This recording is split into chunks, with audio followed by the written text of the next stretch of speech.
All right, it's 5:30 or just about, and I'm going to call the meeting of Middleton Community Development Authority for February 9th, 2023 to order. And the first item is the roll call. Furlong. Lore. Here. Oaks is absent. Oh, Olson. that's Oaks. Olson is here. Nelson. Here. Weber. Here. Wackley. I am here, and it's Wakely, by the way. Wakely. Okay, I'm sorry. No, you're good. Well, it's good that we are all awake. Yes, Wakely. Yeah. Oh, Kieran is here as well. Yeah, I'm here. I'm gonna put myself on mute. Oh, wow. I like your band there. So this is, you look good, Ken.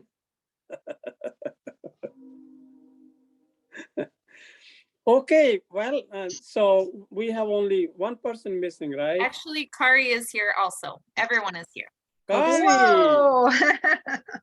Wow, we like your cheerful voice. This is the first meeting of 2023, right?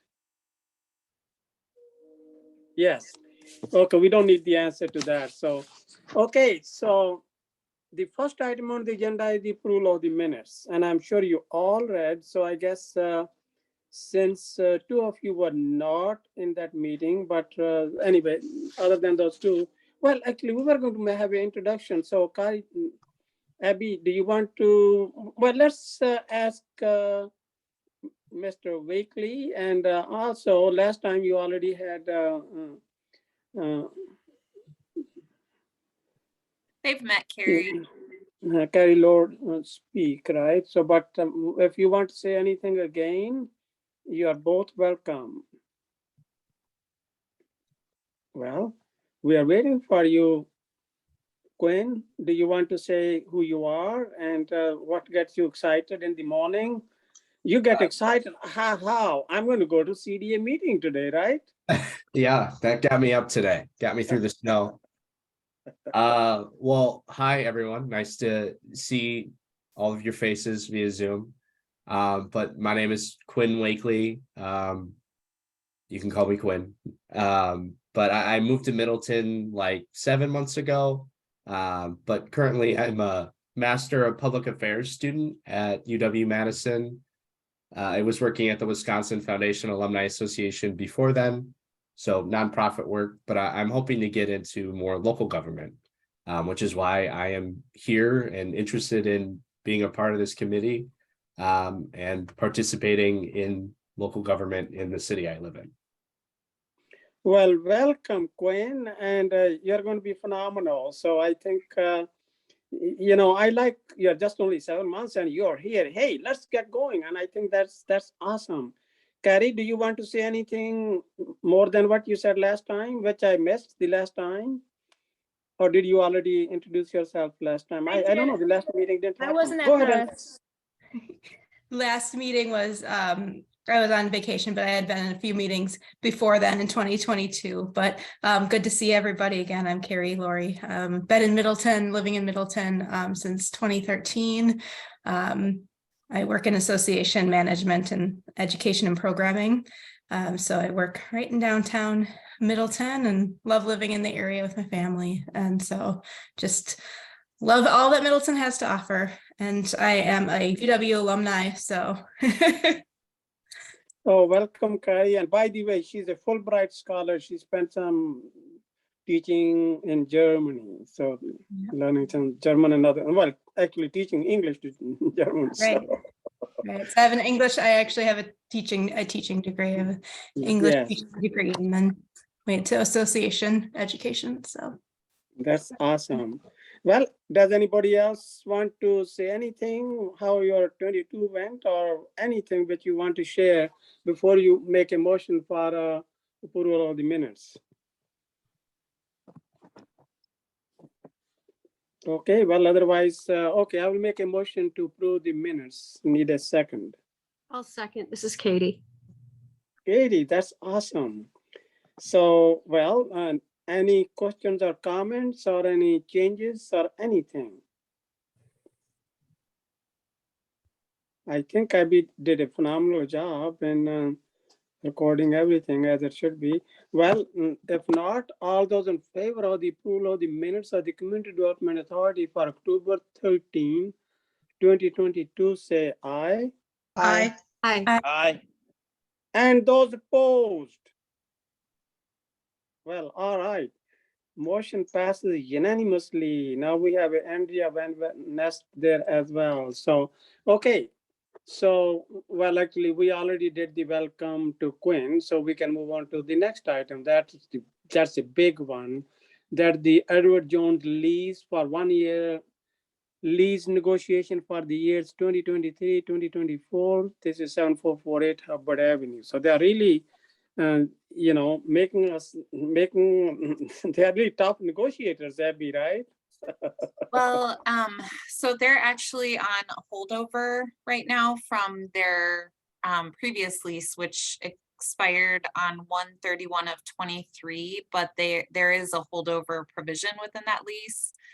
So they got started working on this like in late summer of last year, and the CDA met and proposed a rent increase that would bring the space in line more with comparable properties in downtown. And we got back to them, and then there was a very long delay in getting information back. And I think that I mentioned at one of the last CDA meetings that I had heard that there was a possibility that they were going to be leaving the space because they have grown. Now they previously only had 2 people, and the space is pretty small, it's 660 square feet.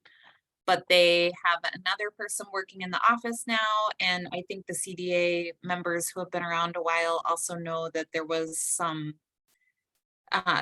improvements that were made a while back to try to do some sound mitigation work, because the recreation department runs programming next door and sometimes it's loud, and that didn't really work well with the office environment. So they now have come back and they're proposing a 1-year lease and would like an escape clause written into it, which an early termination clause, which I think the CDA previously had said that you would be willing, or you would want to include that from your side. Now they would like to have that on their side, and they are planning to move. They have found another space in downtown that they think will work a little bit better for them. So they came back, they said that they would accept the rent increase, but they were wondering if they could have the early termination clause. And they asked if they could, let's see here. They wanted the damages for the early termination clause to be equivalent to 1 month base rent, which I thought sounded low. So I went back to them and asked them if they would be willing to increase it to 2 months. And then they took a few days to get back to me, but they came back and they said that they would. So that's where we're at now. I'm open to any questions from the CDA. All right, let's hear from you, all of you guys. So this is our money source. So that's, is it 12,000 a year or something, whatever, so. Yep. So actually I see the 2, please raise your hand. So if I see your hand, so, or just speak. Oh, well, I see Chris Weber, you're up. Hey, yeah, just a question about that termination clause then. So what do you figure would be the time it would take us to find another tenant for that space? What are your thoughts on that? And that might be where we kind of land with how long of a termination clause we put in there. That's a great question. I think that there are very few small office spaces with individual entries in downtown. It's a really desirable place to be. I think the rent is totally reasonable.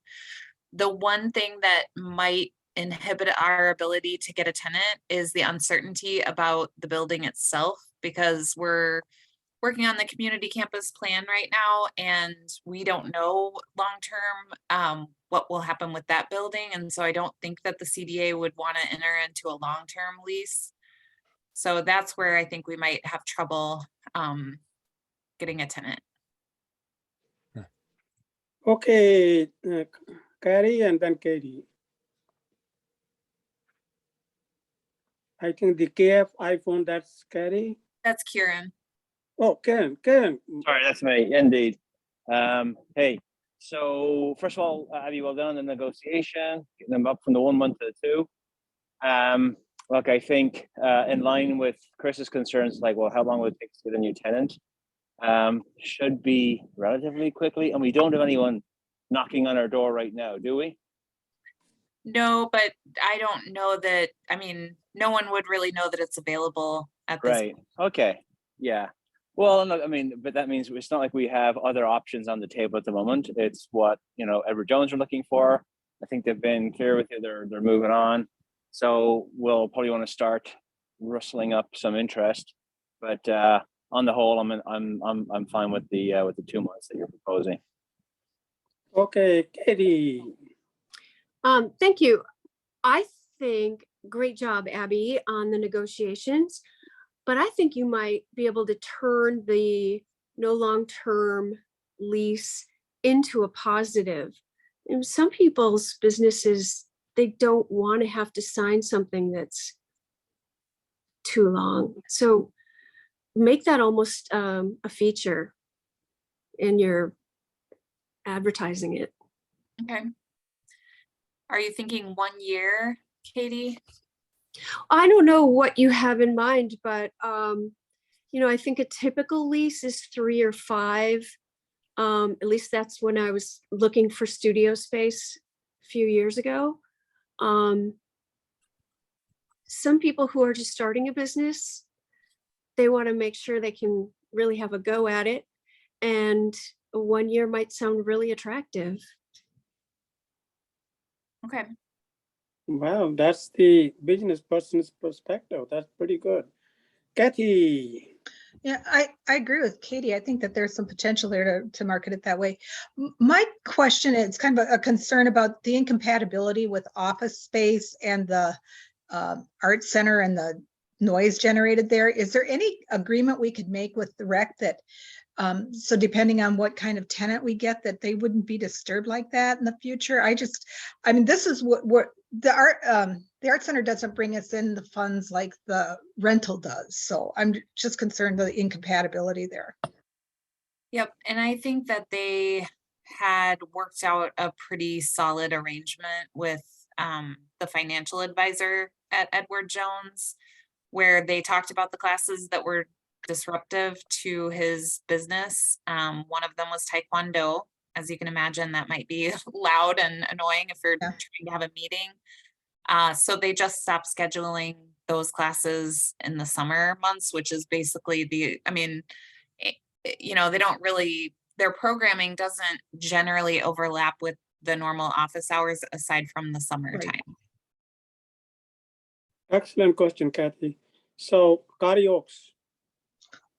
Thanks. I just was going to ask, is this an opportunity to step back? Like I couldn't make the tour that everybody got to do before, but is office, do we think long-term that we want to keep office space as the best use of that, especially because that building might not be that building forever? Or is there any other thought to any other, like, would you want to do a remodel or a build out or reclaim it for some other, like, would it help you with city overcrowding? I know CDA would lose income, but is this also a chance just to rethink the use of that space?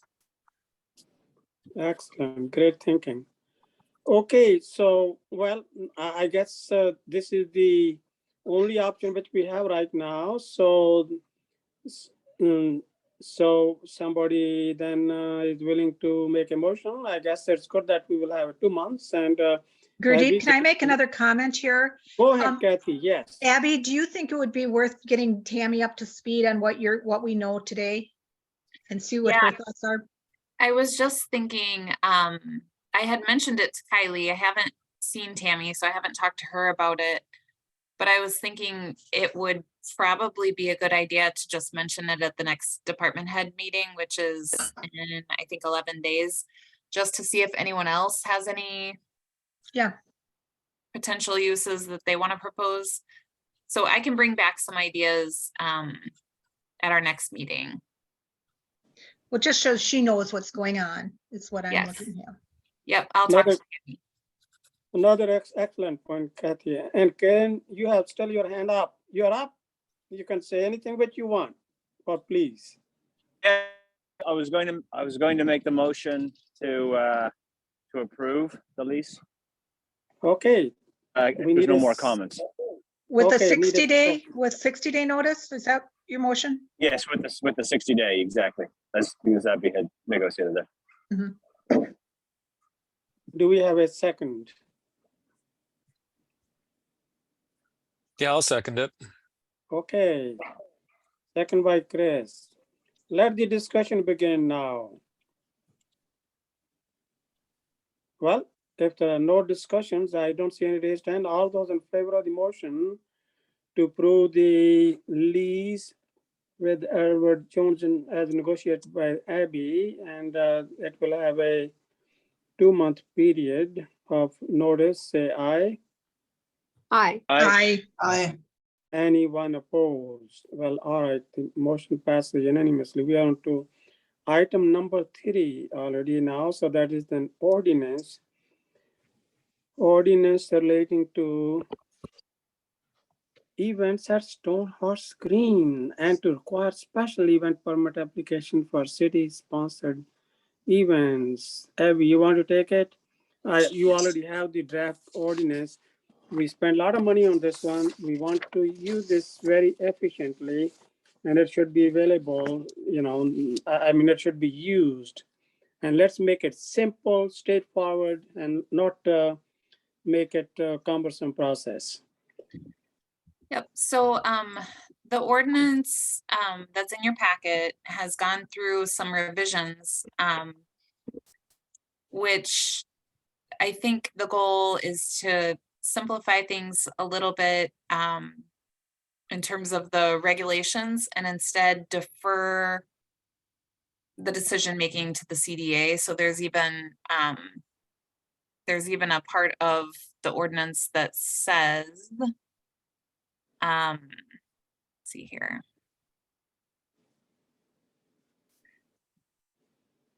The CDA may adopt policies for the conduct of events not inconsistent with the municipal code.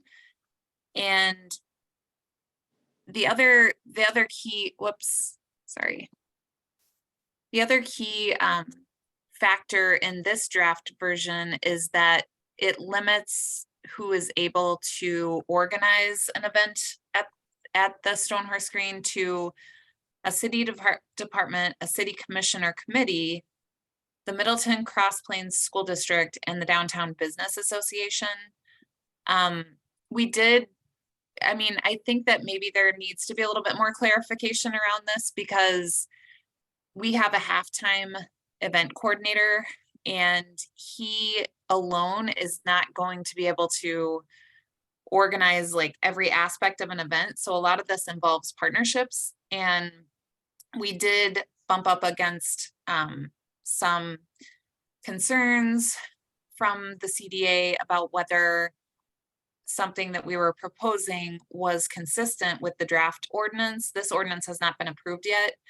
And so I'm going to just give this as one example, which I think also I'm going to take a lot of the blame for the way this went down too, because we should have had this on an LNO agenda months in advance of when it ended up going before LNO.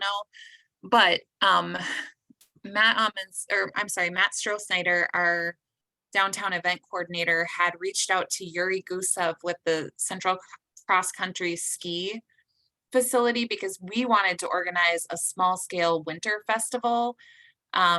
We wanted to start small. I know that was something that we had heard a lot during the public involvement, is that people wanted us to host events in the winter, but Matt and I don't really have any experience with that. And so we had reached out to Yuri asking him whether he would be willing to help us organize an event there.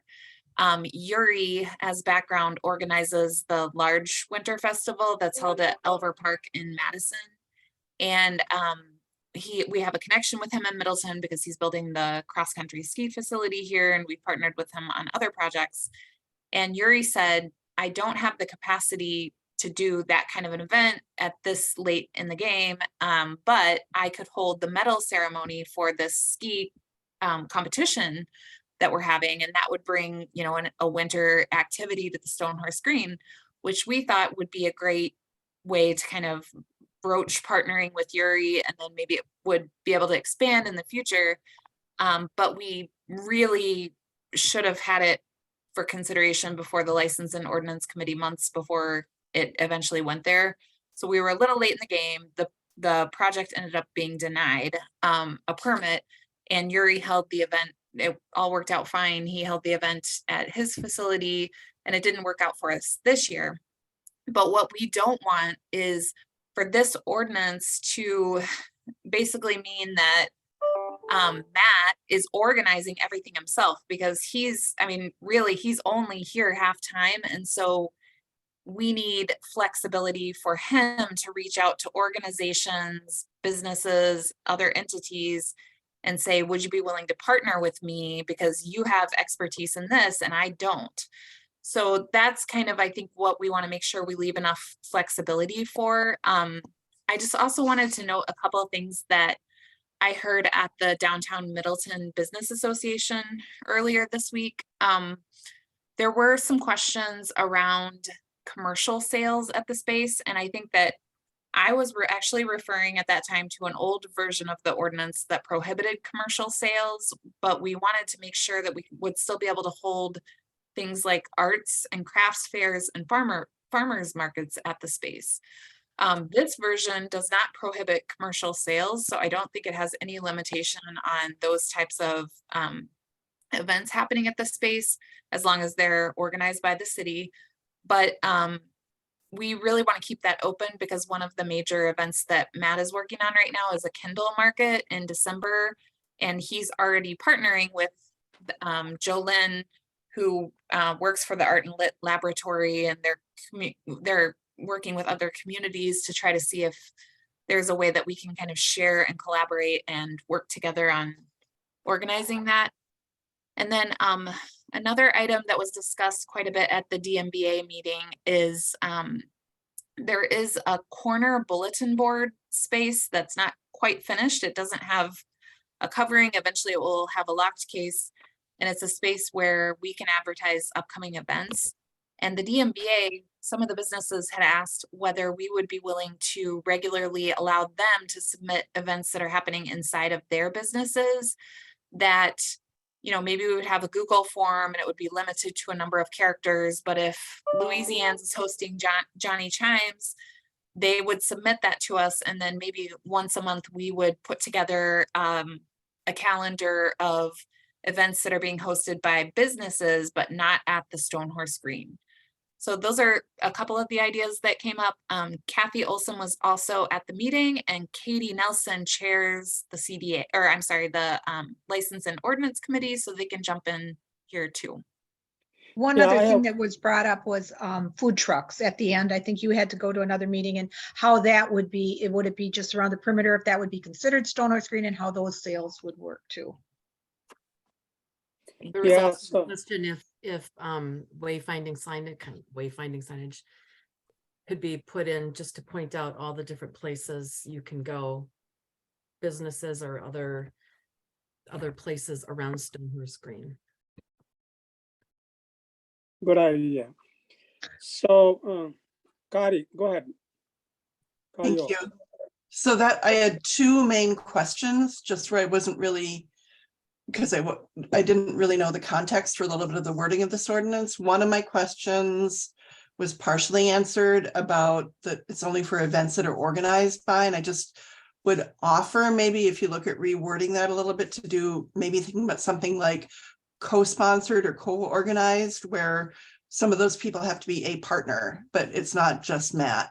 So like if you get an email from Arts and Literature Lab, it doesn't automatically get rejected. And then I had a question, and you touched on it, Kathy, with the food trucks. I don't really understand the part that was struck under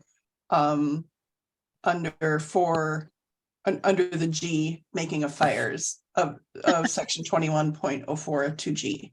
And I was wondering if somebody could talk me through the rationale for what was struck and what remains.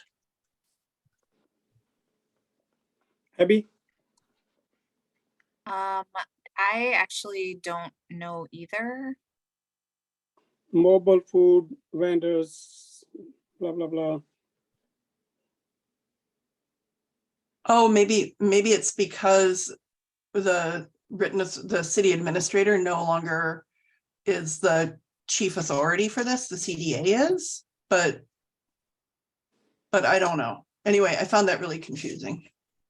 So Abby, you think that needs a little bit cleaning up? But what I like to do is that not only I think everyone here would like this to be a vibrant place, and we don't want too much of bureaucratic stuff for any approvals and stuff. And as far as I think the LONO have their hands full, and they don't need everything to be going through there. I think, as you said, this is CDA, and we'll go through CDA. So I think we have spent a lot of money here, and we want this place to be used. And with that, I will Katie Nelson and then Kathy Olson. Katie? Thank you. I actually do have questions regarding what you just said, Mayor. Using the CXC event as an example, Kari too said, let's word it so that it's city sponsored or city co-sponsored events qualify.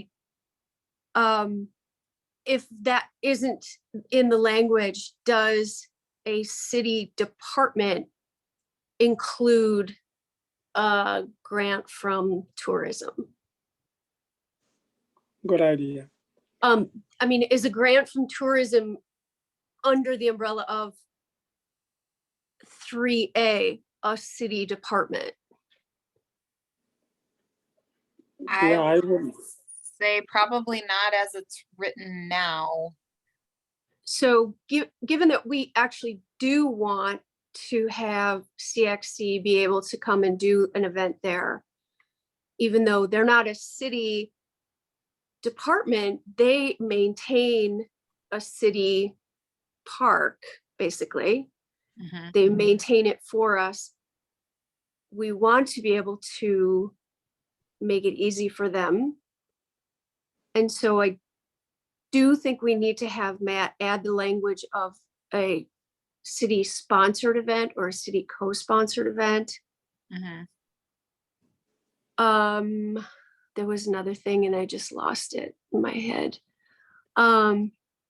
Katie, well, you and I are getting same place. I guess it happens to me too. So excellent. Well, if I think about it, I will raise my hand again. Yes. Oh, no, now I have it. Do you think we can come up with a way to expedite the process for Matt Stroh-Snyder or the CDA to just do these, rubber stamp them so that they can happen without having to wait for the once a month LNO meeting? That's a great point, and that's exactly what I would like to see happen. We want it simple, we want efficient, we don't want too much paperwork, we want it streamlined, and we want this place to be vibrant.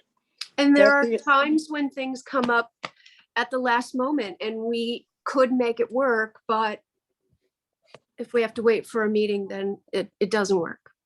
Yeah. Okay. I I'm done. agree, Katie, and I would suggest that if an event is not going to exceed 200 people and it doesn't involve a road closure, I don't see why, just for the amplified sound purpose, I would recommend that the ordinance include a blanket approval similar to what I think Capitol Brewery has for amplified sound, because one of the events that Matt's working on right now is in May on Thursday nights. He's going to have a trivia night each evening, and it will involve amplified sound. It probably is not going to even come close to having 200 people per week, and we're not closing a road.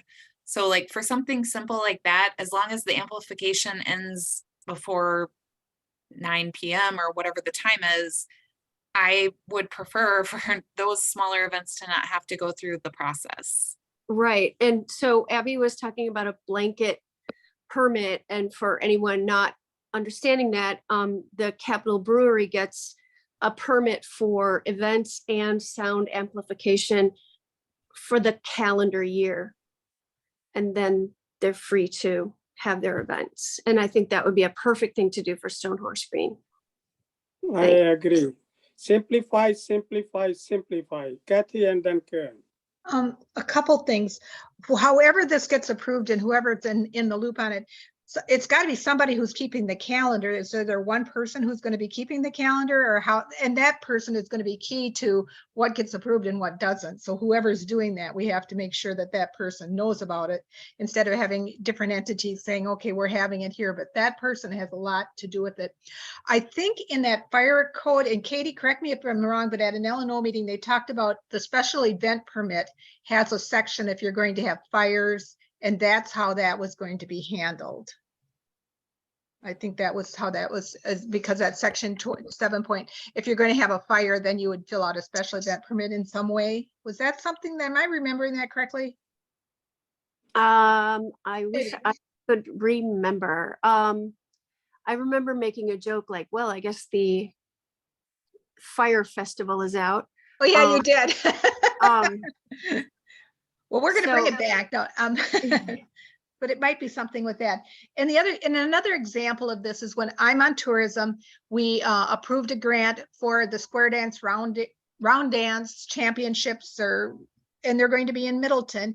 And it's like, wouldn't it be cool to have the champions come down and give a demonstration or do something and roll out the red carpet, because we want tourism. We want them to come downtown. We want them to enjoy this kind of thing. So that's a kind of thing we have to find a way to simplify it. And what's the process? So. And Kathy, I agree with you completely. I mean, we give them money, we give them a grant, and then why not let them come and give a demonstration or even more involvement? So I'm with you, absolutely. Well, celebrate what they're doing. I mean, they're Yes. helping. Yes, absolutely. Karen. Yes, thanks, Mayor. So I think, like, cutting to the chase or boiling it down here, essentially it seems like we want to remove, obstacles such as waiting for a once a month meeting that may have a long agenda and everything else to get something approved. So we need some way to streamline that. But we also need some degree of oversight so things don't get double booked, or some party doesn't take complete advantage of it and host, a massive rave or something on the green. So what I propose is, I think, we can get creative with some of the language, city sponsored or city department. That was at the start of the conversation here. What would the definition be? I think if we can ask Matt to come up with something like city affiliated event or organization, and just have a very broad definition for what that means, but it's got to have some degree of oversight or connection, maybe with our planner or other city staff or the event planner. So I think just being creative with city, what an affiliate might be, would be one way of ensuring that we get everyone under the net very quickly. Also in favor of some kind of blanket permit, as Abby was suggesting as well. So I think we can just be creative here to make sure that we don't get in the way of things happening. That to me is what everyone is agreeing to. Again, back to Matt, maybe on the lawyer side of just figuring out what can we do by having a circle around of emails versus waiting for a once a month meeting as well. And I know there needs to be public notice and that kind of stuff, but is there some more efficient way of just getting everyone to nod who needs to nod in agreement that that's a good thing to do? My last point was, Abby had mentioned the road closure.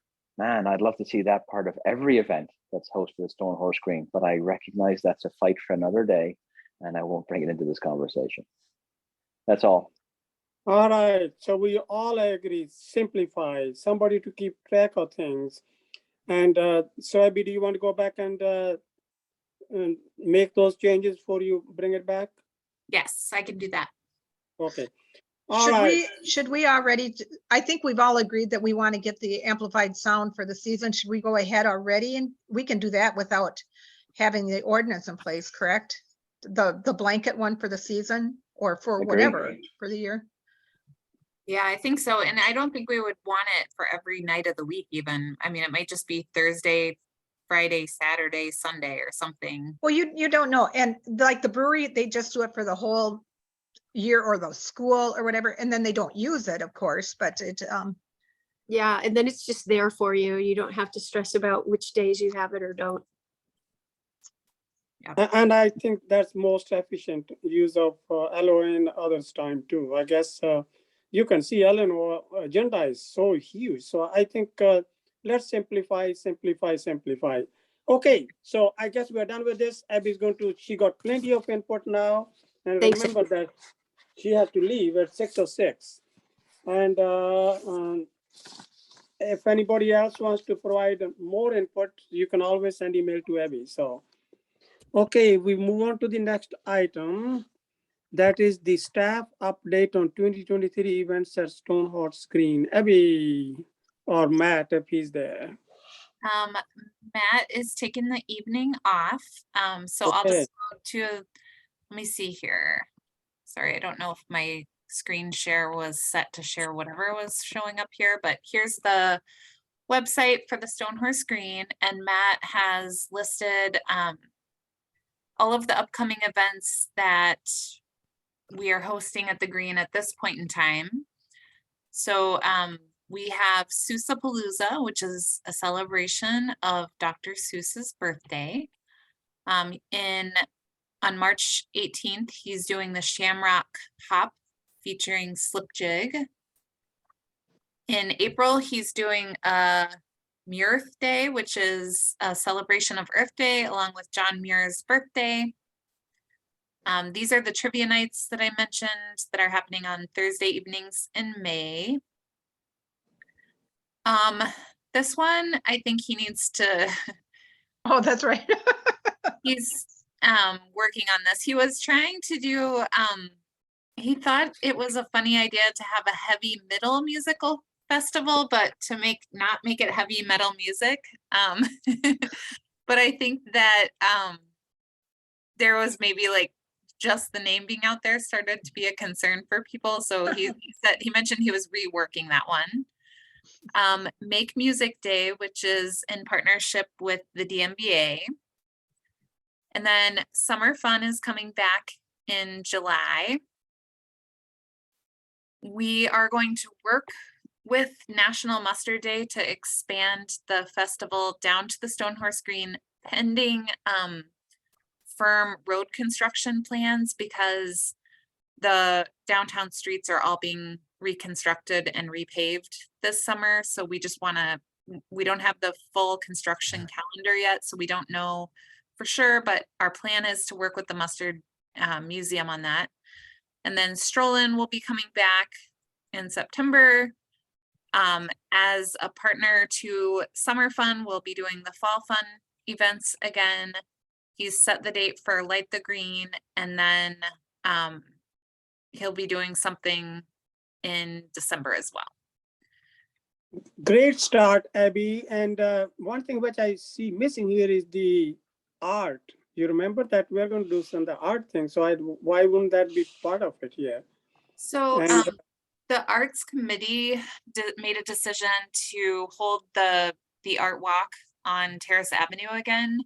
And that was, they surveyed all of the artists as well as many of the participants. And their plan when they moved it to Terrace Avenue was to make that temporary and to go back to the business option once things let up with COVID and people felt more comfortable being indoors.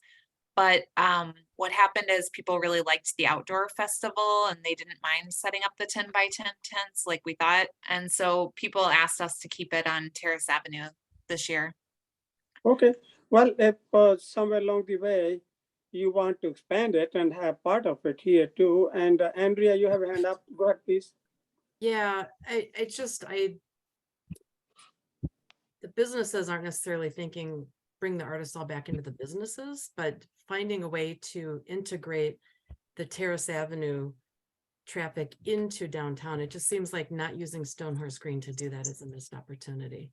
And we know that it's hard to get people from from Terrace, it shouldn't be, but it is, to get people from Terrace Avenue working all the way through, and they will be walking past to get to the parking lots. And to have Stonehorse Green sitting idle on a day which is meant to be celebrating art. I mean, even to not have it doesn't have to, I don't want to, I'm not thinking it needs to be competitive, because there's a lot of activity planned on Terrace, but it just seems a little short-sighted, I think, to not use Stonehorse Green. I think that's a great point, and Abby is going to look into it. So, well, she's going to take it to the art committee, and maybe, we can have, well, anyway, she knows your viewpoint, Andrea, and great If I viewpoint. might, I think it might have been a space issue for all the artists to fit on Stonehorse Green. But I like your idea, Andrea, of figuring out a way to connect those two areas, and Arts Committee will definitely work on that. Thank you, Katie. Thank you. Well, Karen and then Chris.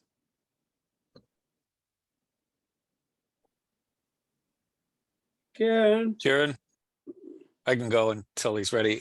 Quick question about the website with all the events on it. That looks great. Is there something that we can more prominently put if you are interested in learning about something about if people want to actually sign up and host an event that Matthew could consider? How would they get a hold of him? I think there's one tiny little thing at the bottom that says for information, contact, but maybe just something that's a little more explicit about if you would like to perform at Stonehorse Green, something to that effect, like please contact us. We're always looking for new exciting events. Please contact us. Okay, yeah. Make it, to make it seem communal and that we're trying to engage the community to ask for their suggestions really on what they would like to see here too. Yep. Just an idea. That's simply excellent point, Chris. And the next one is Carrie. All right, Carrie Lore.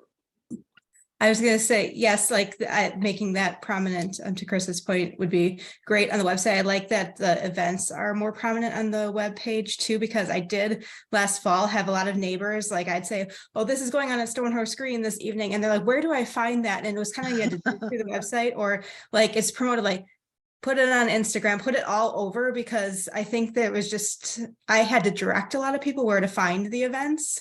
And they were really excited once they knew that there was something happening, but just, a suggestion as we have all this, all these exciting events coming up, like how can we, get the word out so people know and it's easy for them to find. I know I find a lot of stuff on Instagram, all the local ones, and that, something will pop up and I go, oh, this is going on tonight. So just keeping that in mind, I think is great. Okay. Yeah, I don't think we don't have a city Instagram page, so we haven't promoted anything on there that I'm aware of, but he has been creating Facebook events. And then he's also using the Isthmus free calendar. And I know for family events, he's been using Hula Frog, which is a phenomenal way to get the word out. I guess like every parent with young kids must check that website to figure out things to do each weekend. So yeah, we'll keep working on that and make sure that we're getting the word out well in advance.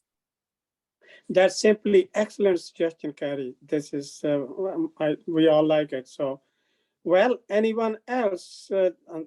So Abby, this is a great start, but we want this every day of the week should be full.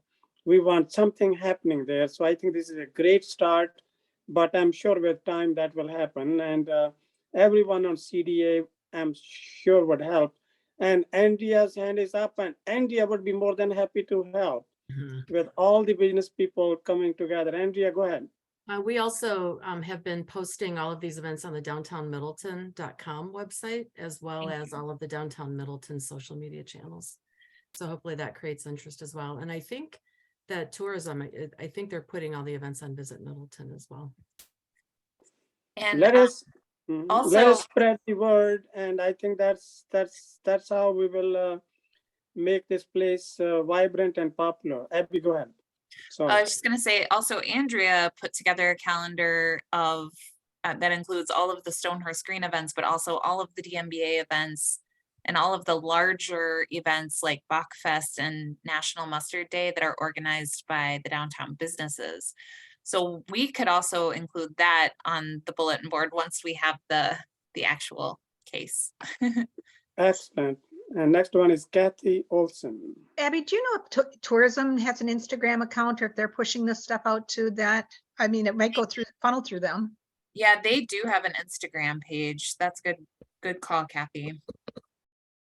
Yeah, let's use all the city resources to popularize this place. We want everybody thinking Middleton is the place to go rather than Madison. So it will take time, but you know, unless we try, it isn't going to happen. So I know the Abby is probably looking at her clock at 6:16. I was actually just checking to see if they had an Instagram page. They do. They have 2,700 followers. Wow. Well, that'll do. Yeah, that's pretty good number. Okay, so the if there's any more input, please send it to Abby. She would be happy to receive your input. So the next item and the last item is the downtown planters, spring planting selections. Somebody didn't like petunias. I think petunias are beautiful. I don't have any problem, but anyway, this is your opportunity to provide your input to make the downtown flowery and beautiful and vibrant. I think I like that word vibrant. So Yep, so we got an extension from the Bruce Company. We still haven't placed our plant order because I told them we didn't have a quorum at our last meeting and they were willing to give us an extension to see if, I know we talked about it previously and scale was, it sounded like the scale of the flowers was maybe the biggest concern because they are all kind of lower in height. There wasn't a center large feature and there wasn't anything that spilled over. I just wanted to run it by you all one more time before we place the order to find out if there are other, if there's other input you want us to give to the Bruce Company. all right, I don't see any raised hands, but I do like Abby, that's something, you know, in the center which stands out. So, well, I mean, I like flowers in my own garden, but I think I'm not going to give any suggestions what should be in the planters. So, well, I could, but and let's see. Wow, Katie. Thanks. I wonder, I'm not sure it would look okay, but I wonder if there's a way you could recycle the birch branches that are there for the winter. And like integrate them in a tall grass and then the flowers around. I don't know. It would save us money. I guess I imagine we have to pay for those birch branches every year. Yes, we do. Anyway, that's just one thought. Because we Good idea. decided that there's not enough soil to plant a bush or a tree. Yeah, they look like they're really deep, but they have a false bottom or Mhm, mhm. they're only about a foot deep. And there, I think, That's are not willow bad. branches in the pots too, right? There's some curly willow or red dogwood or something. You mean in the summer? No, right now. Oh, I'm not sure. Just I only just like branches stuck in the. Anyway, I wonder if we couldn't ask for whoever designs them, if that would be appropriate to keep in the summer with the flowers, just to keep that height going along with some grass. Okay. Kathy Olson. I just wanted to say they looked so nice this winter. They were just beautiful. They were really nice. So give them that feedback if anything. Okay. I think the Bruce Company, they know what they're doing, and just tell them, hey, this is Middleton. And this is, you know, it's their job to make it look the best it could be. So, and we are paying for it. You know, I mean, it's helping them in their advertisement, so they can put a sign there, Bruce's, whatever. So, anyone, Kathy, you have I already spoke, but I was saying, was there some conversation about maybe art pieces in there, in those, in this, so just to see if we can think of that in the future? Yep, there was a discussion of that. I do think that if we're gonna go that route, we probably need to start planning now for next. Yeah, Next year. that's, yeah, we're short of time. Small statues or anything. Well, I like statues, but I guess others like other things. So, yeah. So should I tell them, should I ask them if it would be appropriate to reuse the birch? And if not, some other central feature that adds some height in the center, plus grasses, plus flowers as well. Could you ask them to come up with a couple of suggestions? I'd be happy to look at it, so I'd be happy to meet with them and say, hey, let's, as what I said, let's do the best we can. So Kari has her hand up and Kari has a lot of good ideas. So, Well, all I wanted to say is Katie had all the good ideas. Everything she said, I agree. Yes, yes. And also Kathy's comments about how nice things looked. So I just think something more vertical. I love how the petunias spill out and spread and they're tough and everything. But yeah, what Katie said. okay, anyone else? I know, Kari, you were in Germany. There are a lot of statues everywhere. So they had, well, at least in Göttingen where I was, they're just everywhere. So it's, I like statues. So it's celebrating the people, and art. So, but anyway, maybe not this year, but next. So, well, anybody else here? You want to give some ideas, suggestions? Otherwise, I know Abby, we still got 8 minutes, right? So you gave us the time of. We're good. The public hearing doesn't start until 7. I've got time. Wow. So we got a lot of time. Anybody wants to share anything now? So it's your opportunity. So, well, if you don't, so I guess you can always send an email to Abby. You can even copy me on that one. So, and I would like the new members, Carrie and Quinn, please, yeah, tell us what you want there. And Abby would be happy to, look into it. So more events, more pretty stuff there. Let's make the Middleton downtown the best it could be. If there's no other, then I need a motion to adjourn so that you all can have dinner. So, This is Oaks, I'll move. wow. I'll second it. This is Kieran. Boy, their dinner is already getting cold. So. Okay, all those in favor of the motion to adjourn, say aye. Aye. Aye. Aye. Anyone opposed? Abby, great job, and go to your meeting now. So, and thank you to everyone. Thank you, Thank Quinn. you, Thank you, Carrie, and Have a good night. Aye. good night.